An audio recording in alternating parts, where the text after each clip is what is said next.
तसव्वुर करें, एक नया मुल्क बना है और इस मुल्क का बानी कराची की सुनसान सड़क पर शदीद गर्मी में एक खराब एम्बुलेंस में बेयारो मददगार पड़ा है और वो शख्स हाथ हिलाने की भी सकत नहीं रखता। ये कोई आम शख्स नहीं, ये कायदे आज़म मोहम्मद अली जिन्ना थे। आजाद रहें आप लोग इस मुल्क पाकिस्तान में अपनी अपनी इबादतगाहों, मस्जिदों या मंदिरों में जाने के लिए। पाकिस्तान के गवर्नर जनरल। लेकिन सवाल ये है कि क्या एम्बुलेंस का खराब होना सिर्फ एक इत्तेफाक था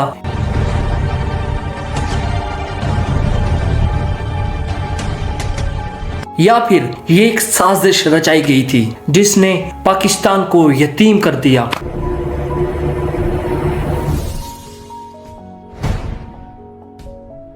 और सिर्फ 3 साल बाद पाकिस्तान के पहले वजीर आजम को बड़े जलसे में गोली मार दी जाती है।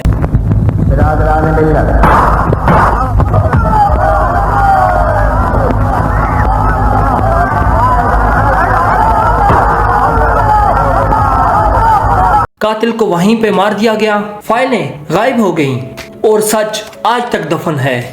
आज की किस्त में हम खोलेंगे पाकिस्तान की तारीख के वो स्याह अबवाब जिन्होंने इस कौम की तकदीर बदल दी। हम बात कर रहे हैं सन 1948 से 1951 के उस दौर की जब पाकिस्तान वाकई में यतीम हो गया था। अगर आपने इस सीरीज की पहली 2 एपिसोड नहीं देखी तो इनके लिंक्स डिस्क्रिप्शन में मौजूद हैं, पहले वो जरूर देखें। और अगर आप चाहते हैं कि हम ये तारीखी सफर 1947 से लेकर आज के दौर तक मुकम्मल करें तो इस वीडियो को लाइक कर दें, सब्सक्राइब कर दें और अपने दोस्तों के साथ लाजमी शेयर करें और बेल आइकन को भी जरूर प्रेस करें ताकि कोई वीडियो आप तक रह ना जाए। चलिए अब हकीकत की तरफ चलते हैं। पाकिस्तान बनने के फौरी बाद कायदे आज़म की तबीयत सख्त बिगड़ने लगी और उन्हें टीबी हो गया था, एक ऐसी बीमारी जो उस दौर में जानलेवा साबित हो जाती थी।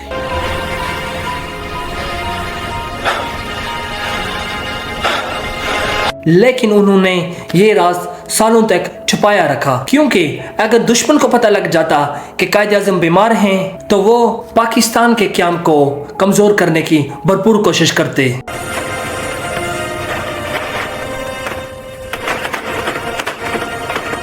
अंग्रेज और हिंदू लीडर्स ये कह सकते थे कि एक बीमार आदमी के ख्वाब पर मुल्क नहीं बनते और इसीलिए कायदे आज़म ने अपनी बीमारी को कौमी राज बना दिया। सन 1948 में जब उनकी तबीयत मजीद बिगड़ने लगी तो डॉक्टरों ने उन्हें जियारत भेज दिया। बलोचिस्तान का वो ठंडा पुरसुकून मकाम जहां पर शायद उन्हें कुछ सुकून मिल जाता, लेकिन जियारत की खामोशी भी उनकी बीमारी को रोक ना सकी। उनकी सांसें भारी होने लगी, जिस्म कमजोर पड़ता गया और डॉक्टर परेशान थे कि अब उन्हें कराची ले जाना जरूरी हो गया है।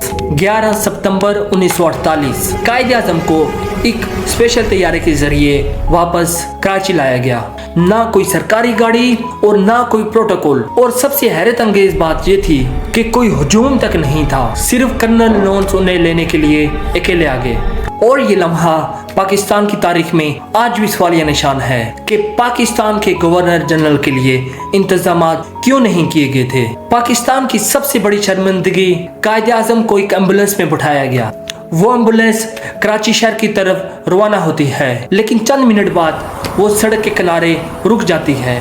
एम्बुलेंस खराब हो चुकी थी। कुछ लोग कहते हैं कि पेट्रोल खत्म हो गया था और कुछ लोग कहते हैं कि इंजन बंद हो गया था और कुछ कहते हैं कि ये मकसद एक हादसा नहीं था। लेकिन हकीकत ये है कि पाकिस्तान के बानी, पाकिस्तान के गवर्नर जनरल, पाकिस्तान का सबसे बड़ा लीडर 45 मिनट तक शदीद गर्मी में पड़ा रहा। ना कोई साया और ना कोई पंखा, ना कोई डॉक्टर और ना ही कोई मदद, और सिर्फ कायदे आज़म की बहन फातिमा जना जो अपने भाई के चेहरे से पसीना साफ कर रही थी। और ये मंजर आज भी दिल चीर देते हैं। क्या ये वाकई इंतजामी नाकामी थी और ये सब क्यों हुआ?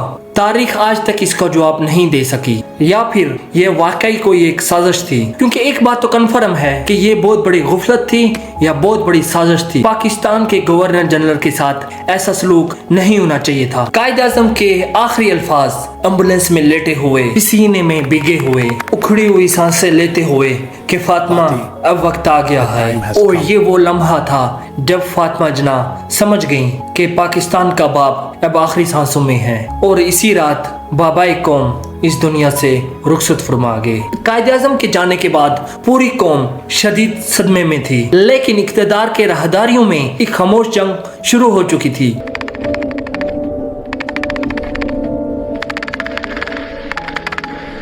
ख्वाजा निजामुद्दीन गवर्नर जनरल बने और लियाकत अली खान वजीर आजम रहे, मगर रियासत अंदर से कमजोर थी। ना मजबूत इदारे थे, ना कोई आइन और ना ही कोई वाज़ेह सिमत थी। और मुल्क अभी भी अंग्रेजों के 1935 के एक्ट के तहत चल रहा था, जिसकी वजह से गवर्नर जनरल के पास गैर मामूली इख्तियारात थे। वजीर आजम आहिस्ता आहिस्ता कमजोर होता जा रहा था, उसके पास ताकत बहुत कम थी। और इसी दौरान पाकिस्तान को एक बहुत बड़ी तराड़ का सामना करना पड़ा।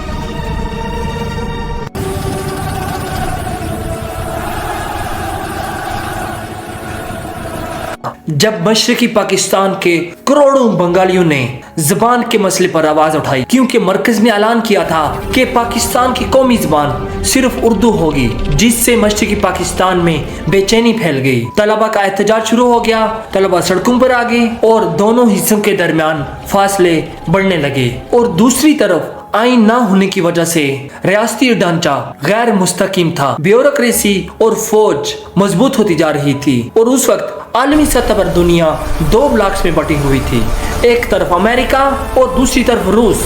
लियाकत अली खान दोनों के साथ तवाज़ुन रखना चाह रहे थे, लेकिन आहिस्ता आहिस्ता उनका झुकाव अमेरिका की तरफ बढ़ने लगा।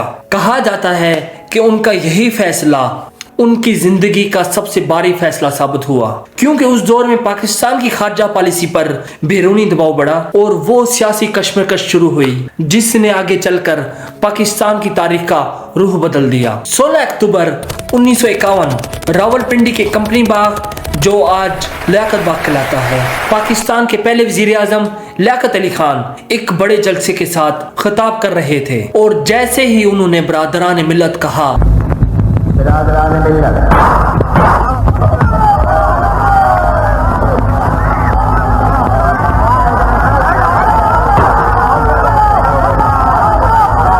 अचानक फिजा में गोलियों की आवाजें गूंजी, लोग चीखने चिल्लाने लगे।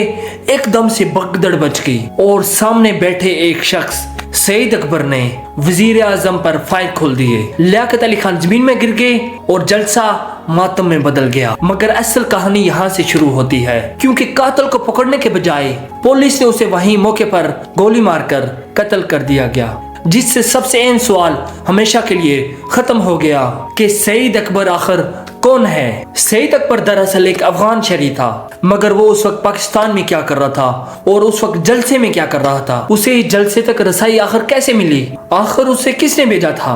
क्या ये बैरूनी ताकतों का खेल था जो पाकिस्तान की पॉलिसी से खुश नहीं थे, या फिर अंदरूनी साजिश थी? लियाकत अली खान की शहादत के बाद इस केस की फाइल गायब कर दी गई और अहम गवाहान लापता हो गए। जो ऑफिसर इस कत्ल की तहकीकात कर रहा था, वो एक पुरअसरार हादसे में मार दिया जाता है, बिल्कुल इसी तरह जैसे बरसों बाद बेनजीर भुट्टो के केस में हुआ, और वो भी लियाकत बाग में, जिसने पाकिस्तान की तारीख के दो बड़े रहनुमाओं का खून देखा और दोनों के कातिल कभी सामने नहीं आ सके। सन 1951 के बाद पाकिस्तान बिल्कुल सियासी तौर पर यतीम हो चुका था। ना कायदे आज़म मोहम्मद अली जिन्ना रहे थे और ना ही लियाकत अली खान। मुल्क एक ऐसे दौर में खड़ा था जहां क़यादत का खला हर गुजरते दिन के साथ बढ़ता जा रहा था। सियासतदान कमजोर पड़ते जा रहे थे और रियासत का कंट्रोल आहिस्ता आहिस्ता ब्यूरोक्रेट्स और जनरल के हाथ में मुंतकिल हो रहा था। इक़्तिदार की कुर्सी एक म्यूजियम चेयर बन चुकी थी, जिस पर हर चंद माह बाद कोई एक नया चेहरा बैठ जाता। मुल्क की समत मजीद धुंधली होती जा रही थी और इस दौरान वो सियासी हलचल शुरू हुई जिसने पाकिस्तान के मुस्तकबिल की बुनियादें हिला दी।